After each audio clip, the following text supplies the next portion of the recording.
Good evening, dreamers. Tonight we drift into the deep forests of old magic, where shadows whisper, ravens circle, and the roots of time remember every step we take. In this bedtime lore, we follow the life of Brynden Rivers, the man who became Bloodraven, the three-eyed raven, and the silent watcher of the realm. Let the snow fall softly. Let the forest breathe with you, and let your mind wander through the mystical north as we gently tell the final chapter of a life woven into the roots of the world. Welcome to Go Sleepy. Breathe slowly now, as if the air around you is turning pale and cool, drifting through branches older than kingdoms. Tonight, we step quietly into a life woven from shadow, prophecy, and the lingering whispers of forgotten gods. The man the world would call Bloodraven, the boy born as Brynden Rivers, the spirit who became something far older than flesh. His story begins not in a hall of stone, but in the hush of destiny moving through the world like a slow curling fog. He entered life beneath a sky heavy with winter clouds, at a time when omens stirred more vividly than dreams. Strange was his birth, strange his fate, strange the mark the gods placed upon him before he could even speak. His father was King Aegon the Fourth Targaryen, a man of fire, chaos, and terrible passions. His mother was Melissa Blackwood, a woman of gentle grace and thoughtful quiet. From them, the child inherited two worlds, dragonfire and riverwood, flame and leaf, power and silence. But the first thing anyone noticed, the thing that silenced midwives and made old septas cross themselves, was his eyes. One burned red as a fresh wound, the other pale as melting snow, as if he carried winter and fire in a single gaze. "Brynden," Melissa whispered, holding him close, her voice trembling like a harp string touched by a ghost. But the ravens perched along the Blackwood rooftops croaked a different sound, a rasping echo that felt almost like recognition. Even then, the birds knew him. And in the forests surrounding Raven Tree Hall, the weirwoods stirred. Children of the forest once believed the gods carved destinies into the marrow of creation. They whispered that some infants were born already half-rooted in the dreams of the trees. On the night Brynden Rivers came screaming into the world, the wind rattled the leaves with strange urgency. Old branches creaked as though waking from slumber. The moonlight shimmered across the face of the weirwood, its carved eyes seeming to blink. Someone had returned. Growing up in the halls of the Blackwoods, Brynden was a quiet child, listening more than speaking. The servants whispered that he rarely slept through the night, not because of fear, but because of visions. He would rise from bed and walk barefoot through the cold corridors, stopping only when he reached a window overlooking the forest. He would stare for long moments at the ancient trees, as if waiting for them to speak. And sometimes he swore they did. A rustle where there was no wind. A whisper threaded beneath the cry of a raven. A distant heartbeat pulsing beneath the soil. Melissa Blackwood worried for him, yet she loved him fiercely. She held him when he trembled from the weight of dreams he could not understand. She brushed his silver hair from his brow and hummed songs that soothed him only for minutes before the visions pulled him away again. She understood better than most that her son was not meant for a simple life. Not with those eyes, Not with that birth. Not with the shadows that followed him like loyal companions. When Brynden first noticed the ravens gathering wherever he walked, he did not fear them. He felt connected, as though their hearts beat in rhythm with something deep inside him. Sometimes a raven would land upon his shoulder and remain there for hours, silent, still, simply watching the world with him. It was said later that he could see through their eyes. But even as a young boy, the truth was simpler. He felt them, every flutter of their wings, every turn of their beady gaze, every shiver of instinct when danger drew near. They were not his pets. They were not his spies.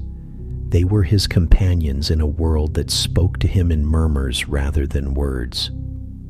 When he turned 6, Brynden made his first journey to King's Landing, a place of noise, heat, and ambition, so different from the quiet forests of the Blackwoods. His father, Aegon IV, acknowledged him as a bastard son among many, one more branch on the twisted tree of his lineage. Yet even in a court bursting with bastards, Brynden stood apart. The courtiers whispered, avoiding the gaze of the red eye that burned like wildfire and the pale eye that chilled them to the bone. "Shadow spawn," one lord muttered. "Witch child," said another. "A bad omen." But Brynden heard none of it, or perhaps he heard it all and simply chose not to care. What mattered was the pulse beneath the castle stone, a faint echo of songs the trees used to sing. Even in King's Landing, drowned in salt and smoke, he felt the presence of the old powers far to the north, like a distant heartbeat calling him home. And as he walked the Red Keep's corridors, ravens perched on ledges and battlements as if following unseen instructions. Some swore they gathered around the boy like a living cloak of shadow. Others claimed the birds came for the taste of fate on his breath. But only the weirwoods knew the truth. Brynden Rivers was marked, not merely for greatness, not merely for power, but for a path stretching far beyond mortal years. A path of roots, a path of wings, a path of shadows stretched across centuries. He grew, but the dreams grew faster. They deepened, twisted, brightened, darkened. Visions of forests older than memory. Visions of faces on white trees watching him with sorrow and expectation. Visions of a far northern cave where roots curled thick as serpents, and 1,000 ravens circled an ancient figure half swallowed by a wooden throne. He did not understand them. Not yet, but he would. For destiny rarely announces itself. It whispers, it nudges, it winds slowly, like mist through branches, until the day it finally wraps around a soul and claims it. And Brynden's destiny had begun the very moment he opened his mismatched eyes. Now breathe deeper. Let the forest grow still around you, because the boy who would become Bloodraven is only awakening. The shadows are watching. The ravens are listening. And the trees remember everything. Breathe softly now. Let the trees around you grow taller, their branches arching overhead like a cathedral carved from moonlight. The story of Brynden Rivers moves deeper into the woods of memory, where time drifts slow as falling leaves. For even as a young boy, Brynden seemed to slip between the world of men and the world beneath it. In King's Landing, he walked unnoticed when he wished, and noticed too much when he did not. At feasts, he sat quietly, eating little, listening much. His half-siblings laughed loudly, argued fiercely, competed hungrily, the typical chaos of the great bastards. But Brynden, he watched, observed, studied the way shadows bent around a torch flame, studied the way ravens perched on windowsills during storms, studied the way people revealed their truths in the tiny tremors of their hands. He moved like a whisper the world could hear only if it leaned close, and always the ravens followed. Some men said ravens gathered because the boy fed them. Others said the bird sensed magic in him. Old magic, the kind whispered about in half-remembered Children of the Forest tales. But Melissa Blackwood, his mother, believed something gentler.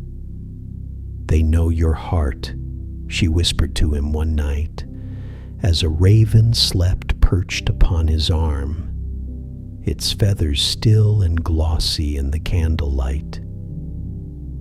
Creatures of the sky and trees recognize those who listen. Brynden nodded. He did not speak often, but he listened always. When he returned to Raventree Hall each winter, the forest felt like a mother's embrace. The great weirwood that grew there, with its gnarled white trunk and bloody red leaves, seemed to watch him with an almost living awareness.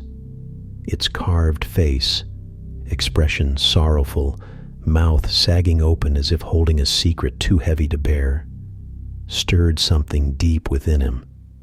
He would sit beneath it for hours, sometimes in silence, sometimes whispering thoughts he told no human soul. The forest around him stirred in subtle, uncanny ways. Branches swayed when the wind was still. Snow fell more softly beneath the red leaves.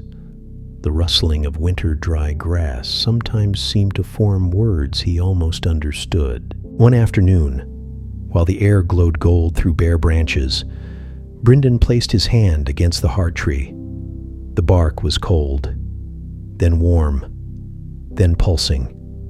A flicker of another world washed over him, a world of green dreams, fast-moving shadows, and endless time.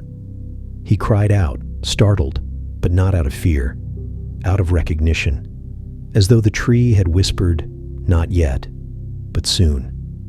From that day, the dreams grew stronger. Visions of eyes at night, Brynden's sleep became a tapestry of visions, woven with threads of shadow and light. He saw a great snowy forest, stretching wider than empires, where shadows shaped like wolves prowled beneath the moon. He saw ravens, thousands of them, swirling around a tall, pale tree, their wings beating like thunder muffled in snow. He saw a figure sitting motionless upon a throne of tangled roots, its skin pale as milk glass, its hair white as frost, and its eyes red as winter sunsets. He saw himself, older, thinner, half swallowed by roots, and yet calm. He would wake trembling, his breath fogging in the cold air, his heart beating faster than a raven's wing. But the trees outside his window stood still, as if holding their breath with him. The visions were not nightmares. They were memories from a future that had not yet come. A mind touched by the strange. Even at 10, Brynden thought differently from other boys. He could read a room in moments, noticing a person's guilt before they spoke, sensing lies in the twitch of a jaw, feeling tension in the way air shifted between angry men. His intellect was sharp as frost, his instincts sharper still. When his brothers squabbled, Brynden saw the future consequences in their collisions. When his father's lords plotted, Brynden sensed which ones would betray, which ones would falter, which ones would bend the knee. Some called this unnatural.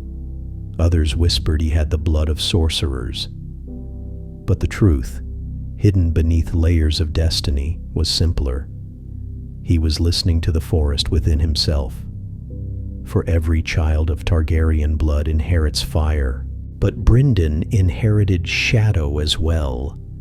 Shadow and leaf, fire and frost, wing and root, a balance almost impossible for a single soul to hold. The great bastards. Life among his siblings shaped him further. Demon Blackfire, charismatic, golden, beloved, shone like the sun. Brynden respected him, even admired him, though he sensed the boy's destiny would burn too hot, too fast. Igor Rivers, Bittersteel, was strong, fierce, furious, his anger a blade he sharpened constantly. He hated Brynden. Something about the mismatched eyes, the silent intelligence, the affinity for ravens unsettled him. Their hatred was mutual, though Brynden never raised his voice nor hand. Where Bittersteel was storm, Brynden was winter night, quiet, cold, and inevitable. Other siblings came and went, laughing, fighting, loving, striving, but Brynden watched from the edges, seeing clearly what none of them could see: their futures, their faults, their unraveling threads. He understood early that the realm would one day fracture, not by chance, but by choices being made in those very halls. A boy out of place, yet perfectly placed. Whenever court felt too loud, too sharp, too full of tangled human noise, Brynden would slip out to the highest ramparts. From there, he could see the city far below, the smoke drifting from chimneys, the lanterns glowing along the street of silk, the shadows moving through Flea Bottom. The ravens always accompanied him. Sometimes he would close his eyes and feel his thoughts slipping outward as if leaving his body and drifting on black wings. He never told anyone, not yet. The ability was only forming, like a seed in deep soil, unsure of where the light was. But he knew something sacred was growing in him, something ancient, something waiting. The whispering north. When he reached 12, the dreams changed. They pointed north. Again and again he saw snow stretch into the horizon, heard the groaning of frozen forests, felt the eyes of weirwoods watching him with longing. The north called to him without words, like a distant heartbeat thumping through the frozen ground. And though he did not understand the meaning, he felt certain his life would not end in the courts of men. His path was not toward power or inheritance. His destiny lay in the cold, in the roots, in the shadowed places between worlds. The weirwoods were waiting. The ravens were waiting. The forest itself was waiting. Brynden Rivers was a boy still. But the man called Bloodraven was already forming beneath his skin, like a shadow sharpening at the edge of a flame.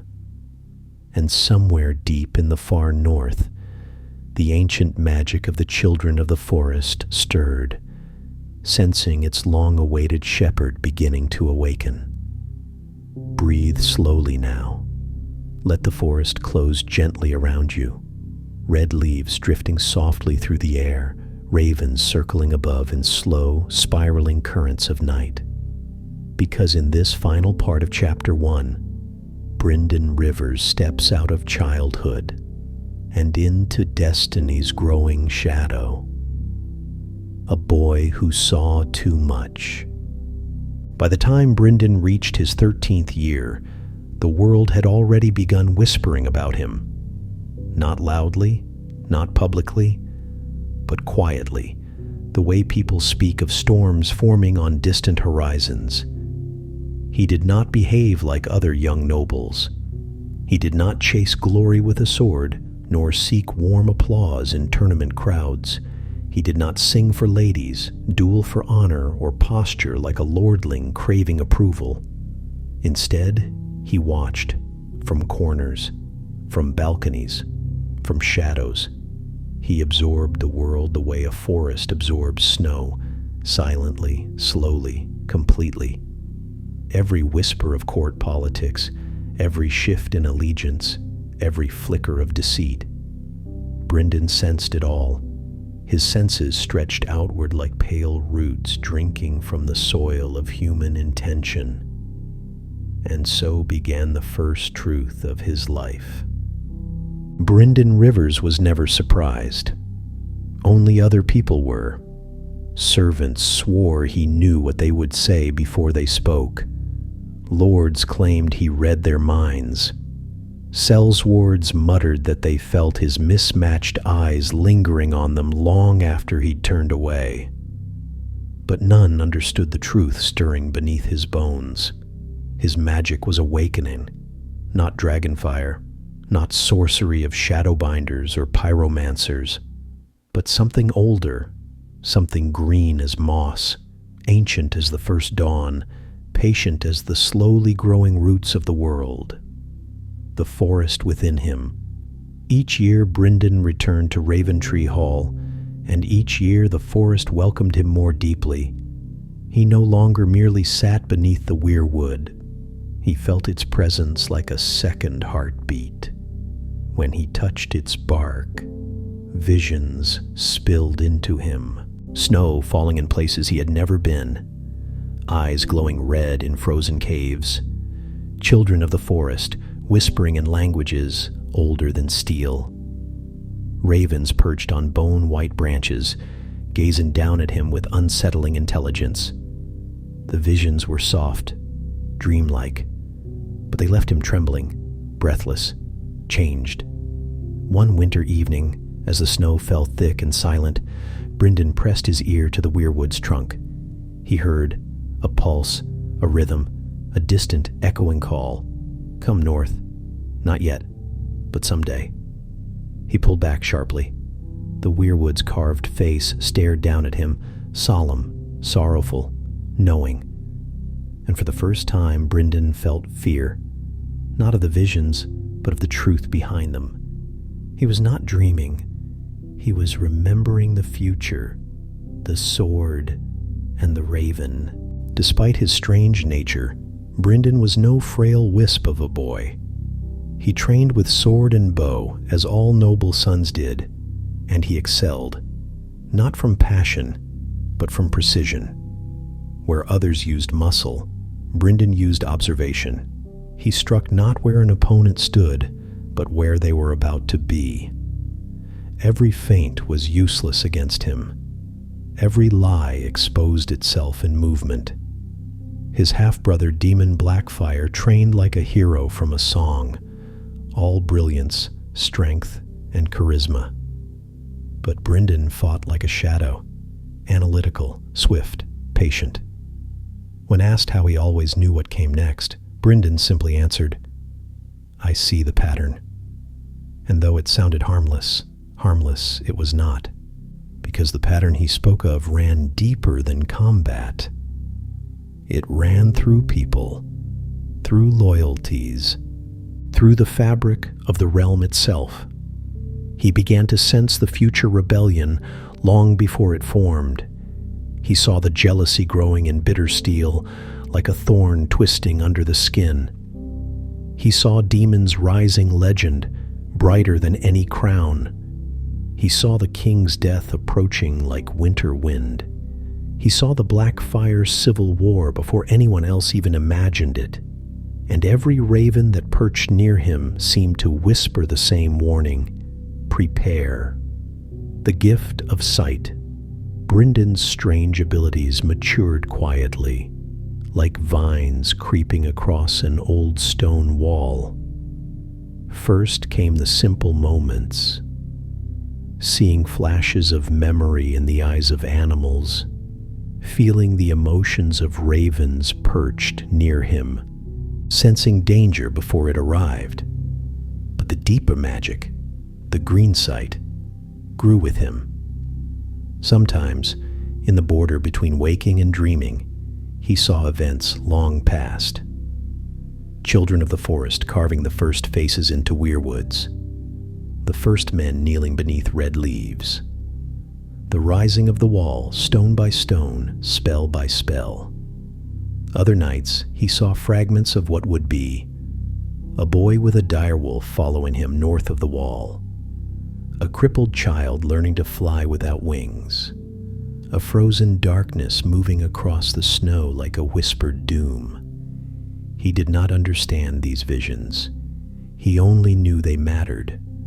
The future was speaking to him, not in words, in roots, in wings, in dreams, bound to shadow. As he grew older, his appearance drew more attention. His mismatched eyes, one red, one pale, unsettled people. His snow-white hair contrasted sharply with the birthmark across his cheek, shaped like a smear of dried blood. Children stared. Lords avoided his gaze. Sepps whispered of curses. And yet, it was not ugliness they feared. It was familiarity. He looked too much like things the old stories warned of: spirits in the woods, white shadows in the snow, ravens perched atop weirwoods at dusk. He did not belong fully to Targaryens, nor to Blackwoods, nor to the court of men. He belonged to the spaces between, to twilight, to prophecy, to whatever dream the old gods had begun weaving through him before he was even born.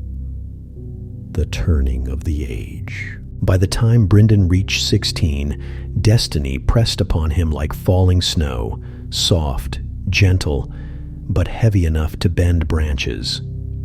He could feel the world moving toward fracture, the king's health failing, lords whispering in corners, demons' legend rising, bitter steel sharpening his hatred like iron on stone. War would come. It had to. The pattern was already woven. And Brynden Rivers, the boy who talked to ravens, who dreamed in roots and snow, who saw futures not yet born, understood with chilling clarity. His life would not be a life of peace. It would be a life of watching, of guarding, of guiding, of stepping deeper and deeper into the shadows until he was no longer a man, but a memory, a guardian, a whisper in the trees. Bloodraven was not yet born, but he was coming, slow as winter, quiet as snowfall, inevitable as fate. And somewhere in the far north, beneath the ancient canopy of the haunted forest, the last Greenseer, ancient, waiting, opened his eyes, because he had felt something, a presence awakening, a kindred spirit, a successor. Let your breath slow. Let the leaves hush softly around you, because now Brynden Rivers begins to step away from childhood's twilight and into the gathering storm of men, a storm he had foreseen, a storm he could not escape, a storm that would carve him into the shadow the realm would one day fear and admire, the death of a king and the birth of chaos. The year Brynden reached manhood was the year the realm began to fracture. Aegon IV, called the Unworthy, grew weaker by the day. His vices consumed him. His regrets hollowed him. His legacy curdled like spoiled wine. And as he lay dying, he committed the act that would ignite one of the greatest civil wars in Westerosi history. On his deathbed, fevered, bloated, ranting, he legitimized every one of his bastards. Every single one. Dozens of new, legitimate heirs sprang into existence with the wavering scratch of a dying man's quill. Brynden felt the realm shudder beneath the weight of that decision. He heard the whisper of ravens take flight from the rookery. He sensed the weirwoods stiffen in some ancient sorrow, because in that moment, the threads of destiny twisted sharply. Demon waters became demon blackfire, Brynden Rivers became bitter steel, and Brynden became something fate had always intended: a watcher, a weapon, a shadow with purpose. Yet he did not seek a crown. He did not hunger for glory. He wanted only one thing: to prevent the realm from tearing itself apart. Demon Blackfire, the brother Brynden could not save. Demon Blackfire was beloved from the moment he drew breath. Tall, golden, noble, with the charisma of a sung hero. He was everything the court admired, everything the songs praised, everything the people wished a king could be. And Aegon IV, in a final cruel twist, gifted him the ancestral sword, Blackfire, the blade of kings, the symbol of legitimacy. Brynden watched this, silent. He knew what it meant. He saw the future branching like frost patterns on glass. One path, war. The other, almost unreachable. Demon did not wish for rebellion at first. He loved his half-brother Daeron, the true heir. He wanted peace. But bitter steel, fierce, relentless, burning with jealousy, whispered poison into Demon's ear. "You are the rightful king," Aegor murmured in the shadows. "You hold the sword. You hold the blood. Rise up, brother. Rise." Brynden heard that same whisper in dreams long before it was spoken aloud. He saw the silhouettes of armies clashing. He saw rivers running red. He saw weirwoods crying sap-like tears. He tried to warn Daeron. He tried to warn Demon. But destiny, once stirred, is not easily soothed. The Blackfire Rebellion began like a storm breaking over dry grass, sudden, fierce, inevitable. And Brynden Rivers stood at its first edge, quiet, watching, knowing he would one day be asked to choose between blood and the realm. The first shadows of a reputation. By now, Brynden's abilities had sharpened. He could loose an arrow through a knight's helm at impossible distance. He could sense ambushes before scouts reported them. He could feel deceit in the air like a shift in temperature. He knew which lords would betray Daeron before they even declared it, and through it all, ravens watched. They followed him into strategy councils. They perched on branches during battles. They appeared outside his tent on nights when visions tormented him. Rumors began to swirl, quiet as wind at first, then growing. Bloodraven sees through men. Bloodraven speaks with ravens. Bloodraven hears whispers no one else can hear. But the greatest whisper of all was this: Bloodraven knows who will die. He did not fully, but he sensed the shifting web of fate as clearly as a weaver senses tension in thread, and it terrified those who could not understand it. The bow of the raven. During these years, Brynden forged a weapon that would one day become legendary. A bone-white longbow carved from the heartwood of a weirwood tree. It was said the bow never missed. It was said the arrows flew straighter than truth, faster than lies, deeper than reason. Some believed the old gods guided his shots. Others believed Brynden himself had become an extension of the weirwood's will, but Brynden did not boast. He did not claim divine blessing. All he said was, "I aim where the future aims." No one understood. Perhaps no one ever would. The gathering storm. Tension coiled through the realm. Demon Blackfire gathered banners across the Reach, the Stormlands, and the Riverlands. Bittersteel rode beside him, sharpening his hunger for war. Songs were sung of Demon's beauty, his honor, his skill. Darren II, the rightful king, prepared his own forces, quieter, smaller, but bolstered by truth and legitimacy. Brynden moved among Darren's councils like a cold wind, advising, warning, watching. The more he appeared at the king's side, the more fear grew among the realm's lords. "It is the red eye," they whispered. "It sees too much. It looks into the soul." Some said he was a sorcerer. Some said a demon born of magic and fire. Some said he was cursed. Even those who served beside him felt uneasy. His presence was quiet, still, unnerving. But Darren trusted him. He listened to him. He needed him. For Brynden Rivers, quiet, cold, observant Brynden, was the only man in Westeros who saw the Blackfire threat for what it truly was. Not a rebellion for a crown, but a fracture in the world's destiny. A split between fire and frost, between new gods and old, between future and past. A split that Brynden alone felt in his bones. On the eve of war. One night before the first major battle, Brynden walked alone into a dark wood near the camp. The moon was thin, the air cold. Ravens gathered in the branches overhead, silent as grave markers. Brynden placed one hand on the trunk of a young pale tree. Not a true weirwood. Those only grew with faces carved long before he was born. But the tree trembled beneath his touch all the same. A vision struck him. Demon shining like a wildfire, sword raised, eyes bright with glory, and Brynden's own arrow flying silently through the dusk.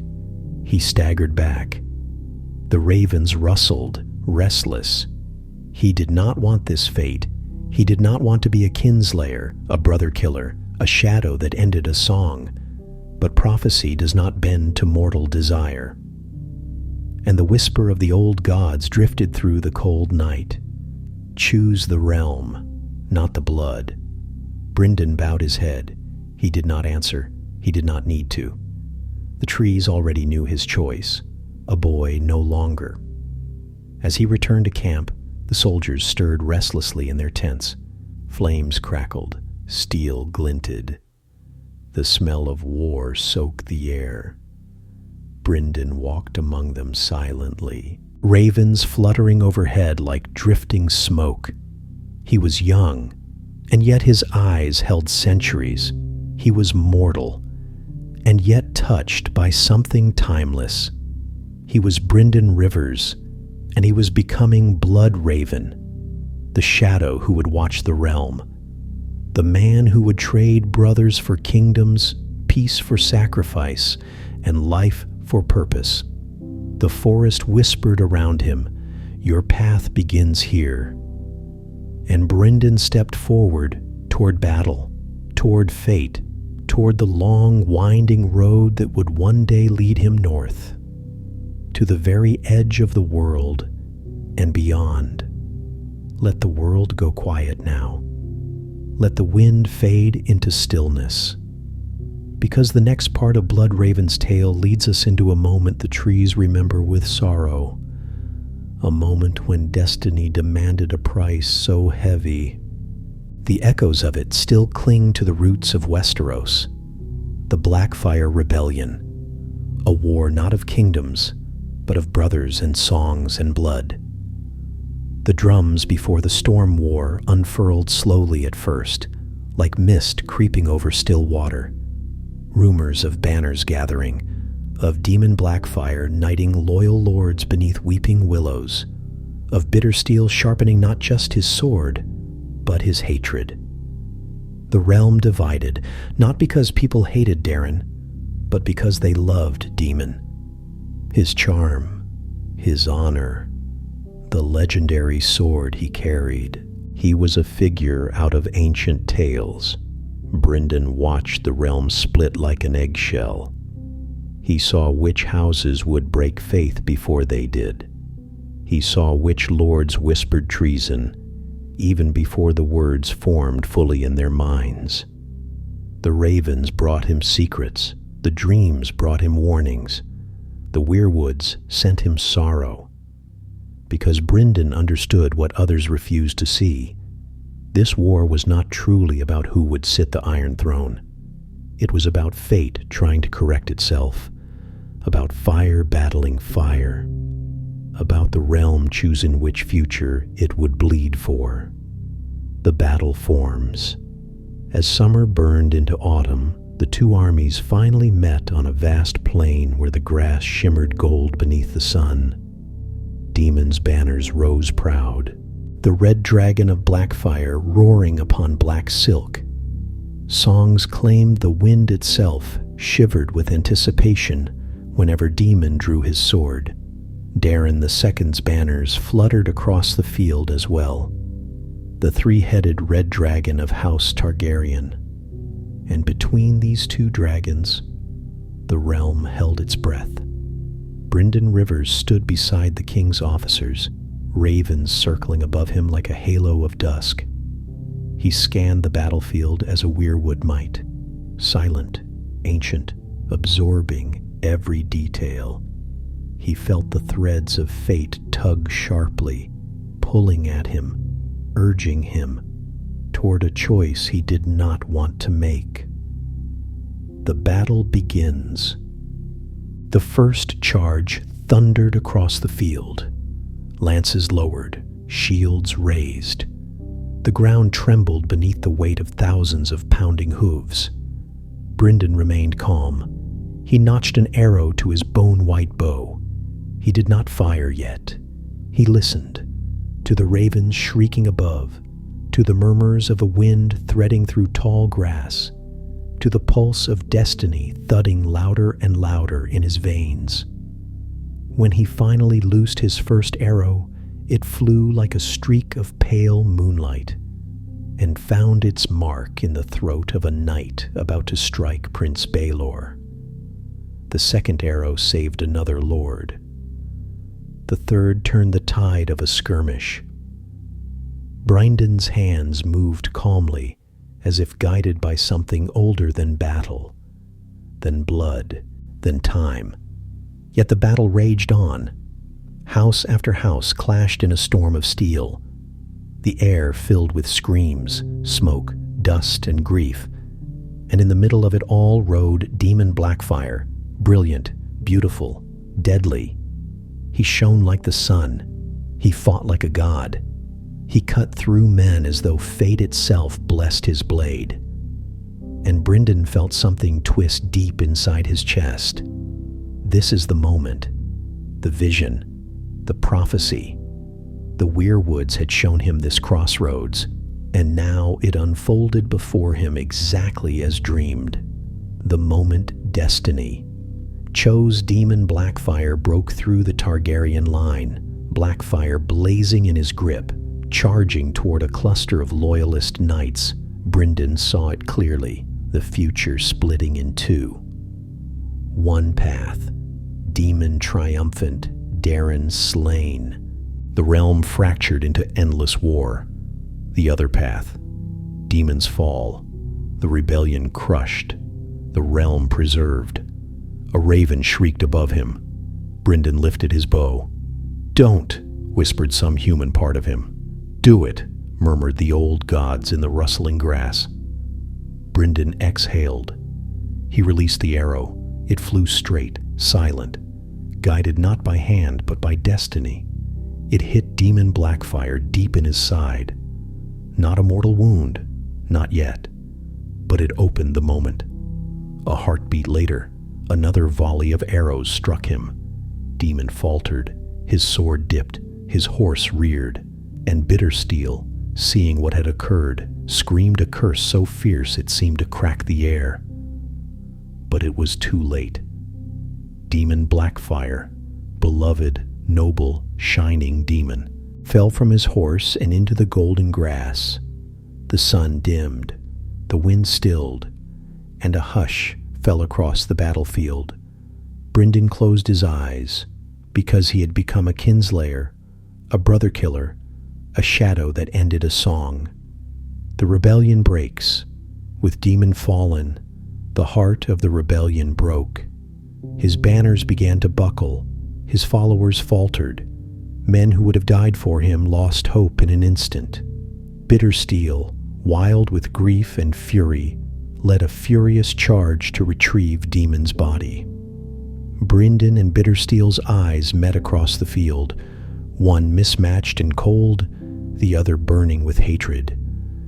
Their fates locked together like two wolves in the same trap. Their rivalry, already sharp, turned eternal. Bitter Steel escaped with Demon's sons, vowing to return, vowing to see Brynden's blood spilled for what he had done. But for now, the rebellion shattered like brittle bone. Darren's forces advanced, the black fires scattered. The realm, though brutalized, lived. And Brynden Rivers became a name forged in blood. Aftermath of a choice. When the fighting ended, the field lay thick with smoke and the ghosts of brothers. Brynden stood alone amid the aftermath, ravens flocking around him in a great black circle. Some perched upon Demon's fallen banner. Some cried hoarsely into the wind. Some simply watched Brynden with eyes bright as embers. He felt no triumph, no pride, only the heavy ache of inevitability. He whispered softly toward the sky, "I am sorry." Whether he meant it for Demon, for Darren, for himself, or for the realm, even Brynden did not know. The wind carried his words away. The ravens went silent, and the old gods whispered through the grass. This was the first price. More will come. Bloodraven emerges. When he returned to King's Landing, the court looked at him differently. Not as Brynden Rivers, a quiet bastard with strange eyes, but as Bloodraven, the king's most loyal protector, the man who ended the rebellion, the shadow who saw too much, the weapon the crown would wield in the years to come. He did not want the name, but it clung to him as shadows cling to twilight. The realm slept that night knowing peace had been bought. But the price was a wound that would never fully heal. And Brynden Rivers, standing alone beneath the moon, understood something in his bones. A man who serves destiny rarely gets to keep his soul. Let your breath slow. Let the wind through the leaves whisper like distant memory. Because now, Bloodraven steps into the shape history carved for him, not through ambition, not through desire, but because fate had already set roots beneath his feet long before he was born. The Blackfire Rebellion had ended, but its echo lived like a bruise under the realm's skin, and Brynden Rivers, now called Bloodraven, was no longer simply a man. He had become a symbol, a shadow, a warning, a watcher. And in the halls of King's Landing, where secrets rotted faster than fruit and whispers carried sharper blades than steel, that symbol was needed. The quiet after the Storm King. Darren II ruled with wisdom and peace, but peace requires guardians, just as battle does. Some kings secure their thrones through armies, some through wealth. Darren secured his through understanding, and through Bloodraven. Brynden's unmatched intelligence, his uncanny ability to foresee treachery, his network of eyes and ears, ravens, men, shadows, made him indispensable. He became more than a royal bastard, more than a soldier. He became the realm's silent shield, and Darren, who trusted few, trusted him. The master of whisperers in all but name. Before he was officially raised to great office, Bloodraven already functioned as the king's chief informant. He built a web of spies so intricate that even the spiders whispered in admiration. Some whispered the ravens spoke to him. Some claimed he warged into their eyes, seeing through them like windows. Some said he dreamed truths in visions soaked with weirwood sap. No one knew how he learned what he learned, only that nothing remained hidden from him long. Plots wilted under his gaze. Conspirators found themselves unmasked before they even acted. Rebellious whispers died in the throats of men who suddenly felt watched. A lord once said, "Bloodraven has 1,000 eyes and one." The phrase stuck, because it was true in ways no one yet understood. The hand of the king. After years of unwavering loyalty, Brynden Rivers was raised to the greatest position in the land. Hand of the king. The court murmured with unease. A bastard. Hand. A sorceress man. Hand. A kinslayer. Hand. But the king wanted peace, and Bloodraven guaranteed it. Under his administration, the Seven Kingdoms experienced their longest stretch of stability since Aegon the Conqueror. Yet stability is not the same as harmony. Fear simmered beneath it. Lords who had supported the Blackfires learned to bow very carefully in Bloodraven's presence. He remembered their banners. He remembered who hesitated to join Daron. He remembered everything. And though he rarely raised his voice, his silence was punishment enough. The white cloak and the shadow beneath. In addition to serving as hand, Bloodraven eventually took the white cloak of the King's Guard. Unusual, yes, but his oath was not to fight duels or slay enemies. His oath was to guard the realm from dangers most men could not even see. He wore the white cloak, the red eye, and the shadow of prophecy all at once. He fought battles not of swords, but of secrets. He hunted threats not to the king's body, but to the king's future. And though knights whispered he belonged more in a dark wood than a white cloak, even they bowed before him, because everyone understood, as long as Bloodraven stood at the king's side, no rebel lord could gather strength in secret. No foreign plot could take root. No lie remained unmasked for long. He was a guardian carved of shadow. The second black fire rising. Peace cannot hold forever. Whispers of rebellion rose again, this time beneath Daron's son, King Aerys I. Aerys was bookish, withdrawn, far more interested in ancient lore than ruling. He left the burdens of the realm to his hand, to Bloodraven. So when the next Blackfire claimant, Hagon, rallied forces across the narrow sea, it fell to Brynden Rivers to stop the uprising. And he did. Not through open war, but through precision, through calculation, through a strike so swift and so decisively targeted that the rebellion barely drew breath before it died. He captured the rebel envoys, intercepted their letters, cut off their supply lines, turned their allies before they even marched.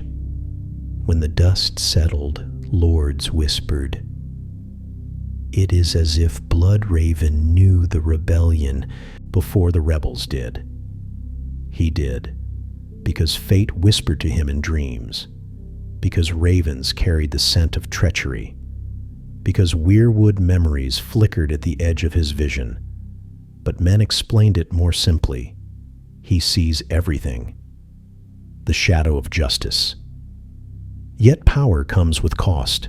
Bloodraven, Hand of the King, began issuing harsh sentences, too harsh for some, executions, confiscations, imprisonments. He struck swiftly and without hesitation. To him, mercy toward treason was cruelty toward the realm, but to others, he grew frightening. And fear breeds rumor. Bloodraven uses dark magic.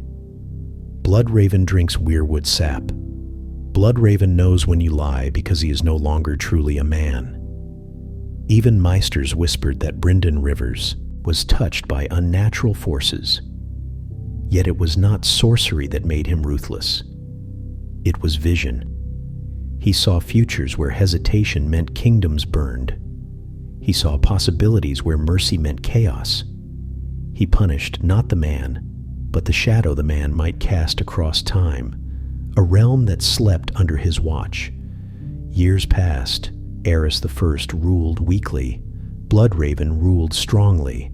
The small folk slept safely, knowing no rebel lord dared rise. The lords slept uneasily, knowing Bloodraven watched them. And Brynden himself did not sleep well at all. For every night, visions crept through his mind. Roots curling over a pale throne, snow falling on ancient stone, ravens circling a deep cavern, and a whisper, "North, north, north." He ignored it for now. The realm needed him. The king needed him. But destiny does not yield simply because duty calls elsewhere. The forest remembers its chosen. The old gods do not forget the promises written in blood long before men understood them. The rift between brothers. The realm's greatest tension still burned with quiet heat. Bloodraven versus Bittersteel. One ruled the realm through shadow. The other ruled the exiles through fury. Their hatred was no longer personal. It was cosmic. Fire versus frost. Past versus future. Destiny versus defiance. Every time the black fires stirred, Bittersteel's hand was behind it. Every time the rebels were crushed, Bloodraven's shadow fell across them. Two men bound by blood, destined to break each other. The ravens whispered that one day they would meet in battle. Brynden did not fear that day. He feared what would come after, because he knew the realm could not hold both of them. One must fall for the realm to survive. A man becoming more than a man.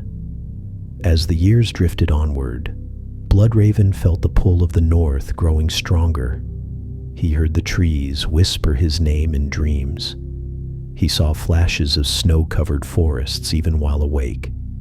He felt the cold breath of destiny creeping along his spine. His time in the south was drawing to its end. He did not yet know how, or when, or at what cost. But he sensed the truth. His path would not end as Hand of the King, nor as a knight, nor as a lord. His path would lead him to the deep roots of the world, to the heart of winter, to a throne of tangled weirwood, and the last breath of ancient magic. But for now, he remained the realm's shadow, the watcher in the dark, the hand that shaped the future from behind drifting curtains of prophecy. And as another uneasy night settled over King's Landing, the ravens stirred, the leaves rustled, and the forest whispered, "Soon." Let the world grow quiet now. Let frost gather softly at the edges of your thoughts, because this chapter begins with the falling of a great shadow, a shadow cast not by treachery nor by war, but by consequence. Bloodraven's time in the south was ending, not because his power faded, but because men feared the shape of the truth he carried. For years, he had kept the realm stitched together like a wounded tapestry, using thread pulled from secrets and needles sharpened from prophecy. But peace bought through fear breeds unrest, and shadows, even protective ones, grow heavy on the hearts they shelter. The last act of justice. King Eris I cared more for dusty tomes than for ruling. He left the governance of Westeros to Bloodraven, trusting him as one might trust a cold, efficient instrument, and Bloodraven served faithfully. But fate opened its jaws again when news came of another Blackfire plot. perhaps the most dangerous yet. Prince Makar arrested a man named Demon II Blackfire, a pretender who sought to ignite the realm once more. Demon was imprisoned in white walls, and the lords whispered of mercy. But Bloodraven knew mercy is often the spark of future wars. The pretender was scheduled for trial. The king wished to weigh the law gently. Many expected clemency. The realm held its breath, and Brynden Rivers released it.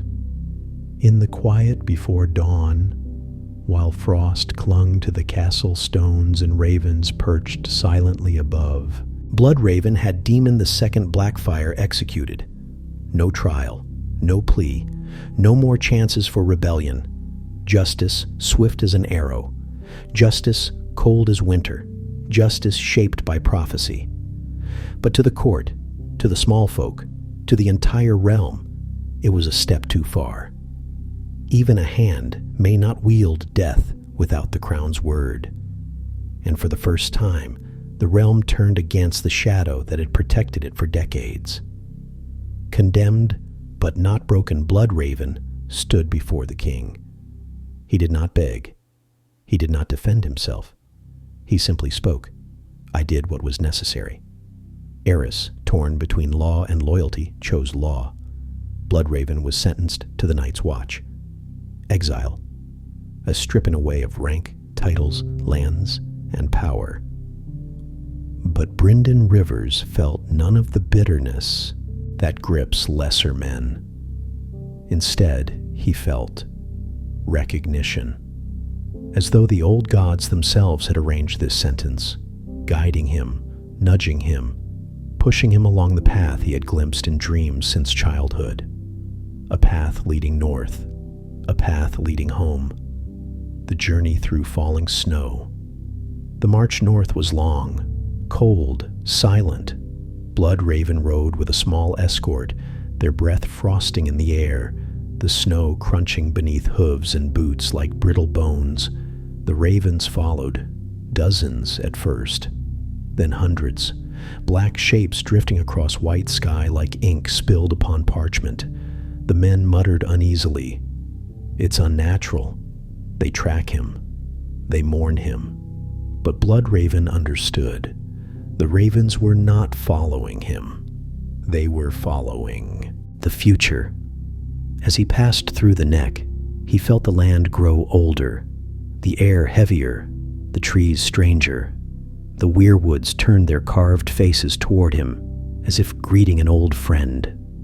And every night, when Brynden slept beneath cold stars, dreams curled around him like roots, visions of caves lit by ghostly fire, of tangled weirwood limbs, of a great pale face whispering his name. Come north. Your place awaits. At the wall, where the world ends. The wall rose before him like a frozen god, immense, silent, eternal. A sheet of blue-white ice glimmering under moonlight, stretching across the world like the boundary between life and myth. Men fear the wall. But Bloodraven felt something different. Familiarity. As though some deep part of him recognized the heartbeat hidden beneath the ice. Within Castle Black, men gathered to stare at the pale, red-eyed newcomer. Some whispered, "That's Egon, the unworthy son. That's the king's hand. That's the kinslayer." Others whispered more quietly, "That's Bloodraven. He sees everything, even the dark." But the old gods knew the truth. He came not as a criminal, but as a pilgrim, not as punishment, but as prophecy fulfilled. Lord Commander of Night. It took little time for Brynden Rivers to rise within the ranks. He did not seek command. Command found him. He read the wall like a man might read a book. He understood its dangers before they struck. He sensed wildling movements long before scouts reported them. He knew which men could be trusted and which hid treachery behind their vows. And beneath the ice, beneath the snow, beneath the stone, he felt the stirrings of ancient magic, magic calling to him, magic waiting. Within 2 years, Brynden Rivers was elevated to Lord Commander of the Night's Watch.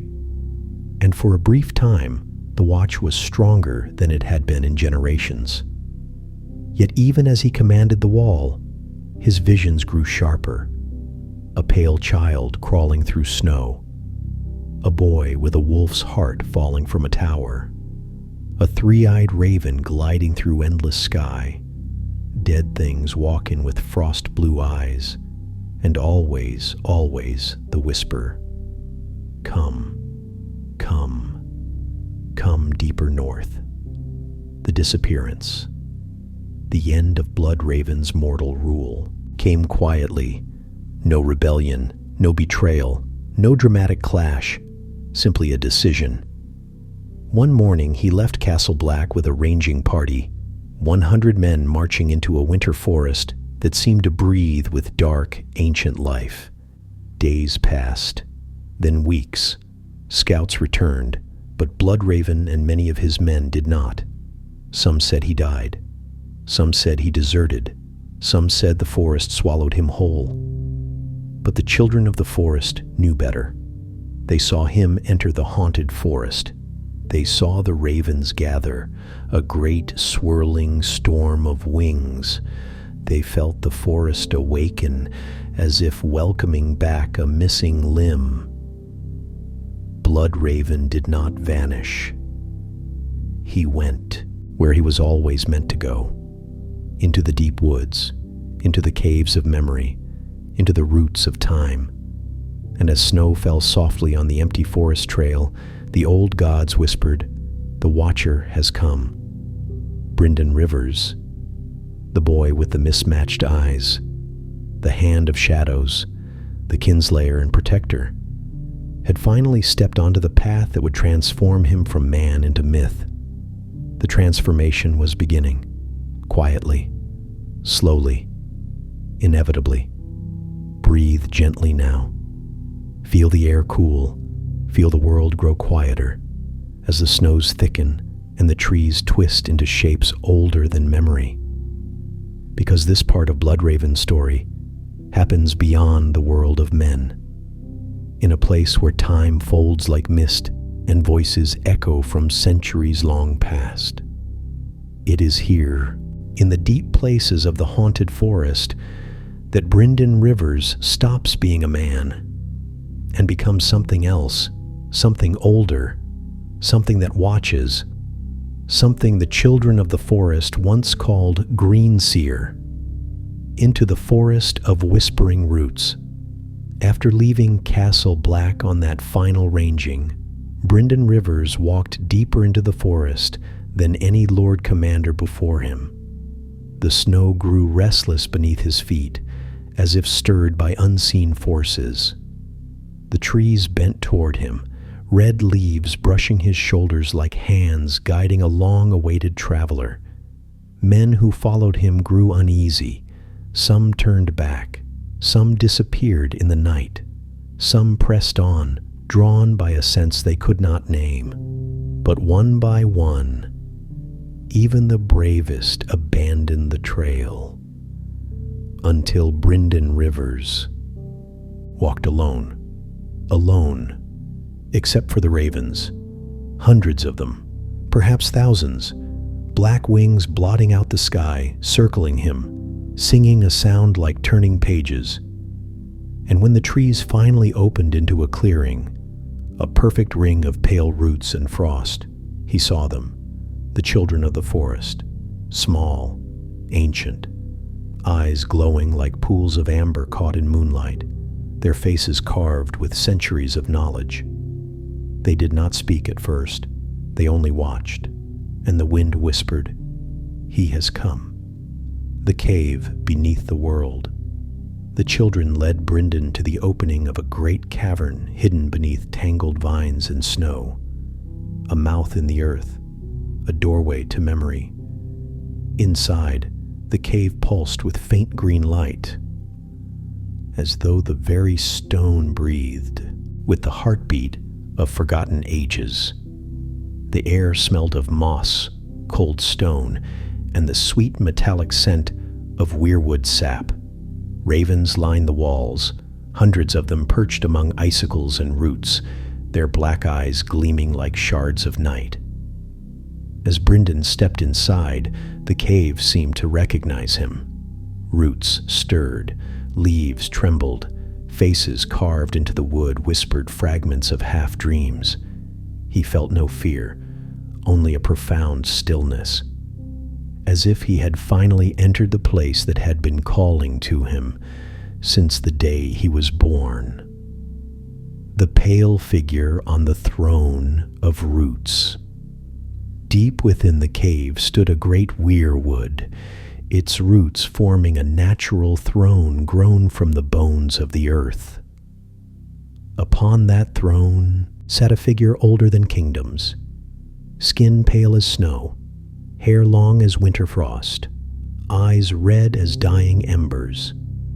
Roots curled through his limbs like veins of living wood, the last Greenseer. His voice came not from his lips, but from the cave itself. I have watched you, Brynden Rivers, since before your birth, since before your line took fire from the sky. Bloodraven felt the truth in every syllable. The visions of his youth, the dreams, the whispers, the weirwoods calling, were fragments of this moment. You were chosen, the Greenseer murmured, chosen to watch, chosen to carry the sight, chosen to become what must be. Brynden bowed his head and answered softly, I have seen the shadows. I have seen the cold that sleeps beyond the wall. If I am chosen, teach me. The Greenseer closed his ancient eyes. Then sit. Becoming root and raven, Brynden took his place in a smaller cradle of twisted roots formed beside the Greenseer's ancient throne. The roots curled around his legs, his arms, his spine, not painfully, not cruelly, but with the tenderness of a tree growing around a stone that has rested at its base for ages. The sap of the weirwood seeped slowly into his skin, cool and luminous. His breath became slow. His heartbeat softened until it barely whispered. The ravens shifted, ruffling their feathers in anticipation. The children began their chanting, a low melodic sound like wind moving through hollow wood. And Brynden Rivers closed his eyes. Visions of past and future. The world dissolved. He fell and flew and drifted all at once. He saw the first men kneeling before the children of the forest, Bran the builder raising the wall stone by stone, the White Walkers emerging from shadow, the birth of dragons in Valyria, Aegon the Conqueror dreaming of the long night, his own arrow striking demon Blackfire. He saw futures tangled like roots, a boy falling from a tower into destiny, a crippled child crawling through snow, a young man touching a weirwood and awakening, a raven with 3 eyes leading him through storms. He saw scenes not yet formed, possibilities branching like frost flowers across the surface of a lake. And through it all the whisper, you are not merely Brynden Rivers. You are not merely Bloodraven. You are the watcher, the memory, the one who sees. Become more. The price of the sight. When Brynden opened his eyes, he felt the shift. His body was weaker, his limbs heavier, his hair fallen like winter snow around his shoulders. But his mind surrounded the cave, the forest, the wall, the entire north. He could feel the beating of wings miles above the trees. He could sense the shifting of snowdrifts on distant ridges. He could hear the heartbeats of wolves, the breathing of sleeping men, the slow crawling of time itself. The Greenseer spoke. The sight takes, but it also gives. You will watch for generations. You will see for those who cannot. And when the world needs you, you will guide the one who comes after. Brynden lowered his head. What becomes of me? You will become what you were meant to be. And the ravens, every one of them, fluttered their wings at once, a soft roar of feathers, a dark crown of shadows. Bloodraven understood. He was no longer Hand of the King, kinslayer, bastard, Lord Commander. He was something else, a living bridge between past and future, between men and old gods, between flesh and root. The cave breathed around him. One of us, one of the watchers, one of the trees. The transformation begins. The roots tightened gently around his body. They would soon become part of him. He would soon become part of them. His skin paled. His veins glowed faint red. His voice faded to a whisper only birds and trees could hear. He exhaled and felt the cave exhale with him. The last Greenseer's voice was soft. You are the three-eyed raven now, though the world will not know your name.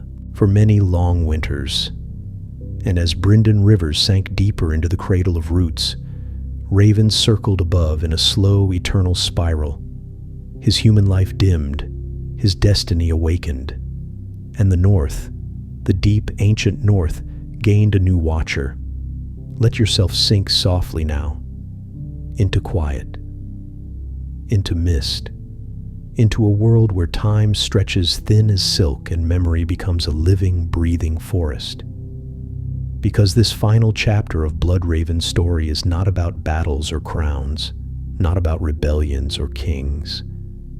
It is about becoming something more than mortal, something woven into the roots of the world itself.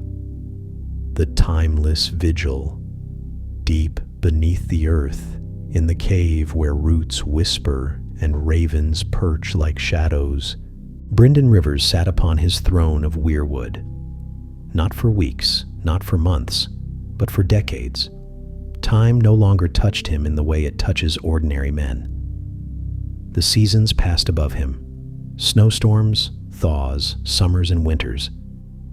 But in the cave, time flowed differently, slowly, softly, like water dripping through stone in a patient ritual of eternity.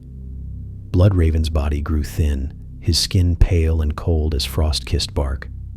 Roots fused with his legs, his arms, his spine, melding man and tree into a single living memory. But his mind stretched outward like branches of a cosmic tree. He saw through the eyes of ravens circling the wall. He slipped through the memories of weirwoods standing solemn in Winterfell, in the Wolf's Wood, in lonely groves, long forgotten. He drifted through the past like a ghost and glimpsed the future as flickering shards of distant flame. He became a watcher of all things, a sentinel of time, the three-eyed raven, the coming of a new dream. One day, though day had lost its meaning, a vision came to him clearer than any before. A boy, young, afraid, falling from a tower, a dire wolf howling, a raven screaming his name, a red comet slicing through the sky, the sound of winter breathing, and then a whisper, soft as drifting ash. He will come to you. Bloodraven studied this vision for years, or seconds, for time in the cave was fluid, liquid, eternal. He saw the boy again, crawling through snow, haunted by dreams of flying, hunted by dead things that walked, guided by wolves and losses and stubborn hope. The boy had the sight, the spark, the destiny. The boy would come, and Bloodraven waited, not with impatience, but with purpose, for every Greenseer must one day teach another. The weight of watching. As the north darkened with whispers of the other's return, Bloodraven watched. He saw the first gathering storms at Hardhome. icy shadows creeping through smoke, souls screaming into the wind. He saw the White Walker's cold march as a wound spreading across the land. He saw the wall tremble beneath forces older than empires. Yet he could not leave the cave. The roots held him. The sight grounded him. He was no longer meant for the physical world. Instead, he guided. He nudged ravens to carry warnings. He stirred dreams to reach men who could listen. He whispered into the minds of the children of the forest to prepare them for the war to come. And always, always, he watched for the boy, the one the visions promised. The arrival of Bran Stark. Soft footsteps one day echoed through the cave. Light, cautious, trembling with fear and wonder. The ravens stirred. The roots shifted. The ancient Greenseer opened his eyes, eyes bright with forgotten stars. A boy stepped into the green glow. Bran Stark, the child from the vision, the heir of Winterfell, the boy with the broken body and the unbroken destiny. Behind him came Mira Reed, hope wrapped in exhaustion, and Hodor, gentle, loyal, carrying burdens none could see. Bloodraven felt the world change the moment the boy entered the cave, not outwardly, not visibly, but deep beneath Destiny's skin. He spoke softly, his voice like wind through dead leaves. I have been watching you, Bran, all your life, all your dreams. Bran shivered, but not from fear, from recognition. This was the voice that had echoed in his nightmares and guided him through visions. Are you the three-eyed crow? Bran asked. The ancient man smiled faintly, the roots creaking around him. A storyteller once called me that, but I have had many names. Bloodraven, Brynden Rivers, Lord Commander, Kinslayer, Hand of the King, the last Greenseer. Now, I am the three-eyed raven. And then gently, and so shall you be.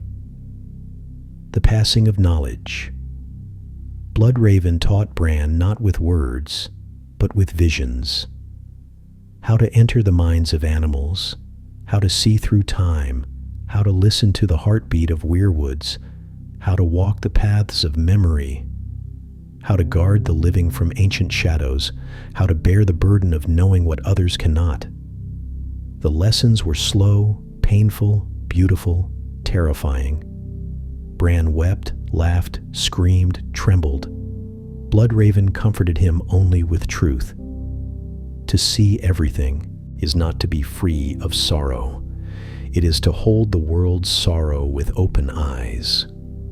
Under Bloodraven's gaze, Bran grew, not in body, for that part of him was broken, but in soul, in sight, in purpose. The last gift. The day eventually came when Bloodraven felt the roots shifting differently, not to strengthen him, but to release him. His time was ending. The cave understood. The trees understood. Bran understood. The last Greenseer spoke with a voice thin as winter air. You must be ready, Bran. The long night comes again. The dead walk. The world will need you. I have watched as long as I could. Bran, tears in his eyes, whispered, Don't leave me. Bloodraven smiled gently, sadly. No one truly leaves when they are part of the tree. And the roots tightened once, softly, like a final embrace. His breath faded. His heartbeat slowed until it became one with the cave itself. And Brynden Rivers, Bloodraven, the three-eyed raven, became a memory. A whisper in the weirwoods, a guardian in the roots, a pair of red eyes in drifting snow, a presence that lingers whenever ravens gather in cold northern winds. Epilogue. The watcher who never slept. Even after his death, the forest remembers him. The ravens sing his story in harsh ancient cries. The weirwoods echo his visions in their carved red eyes. And whenever Bran Stark touches the roots of a tree and sees flashes of distant past, somewhere in that vast tapestry of memory, a tall, pale figure still stands, quiet, watchful, patient. Brynden Rivers, the man who became Root and Raven, the shadow who watched the realm, the last Greenseer of the Old Age. And in the hush of winter winds, if you listen very closely, you may still hear his whisper, "I am watching."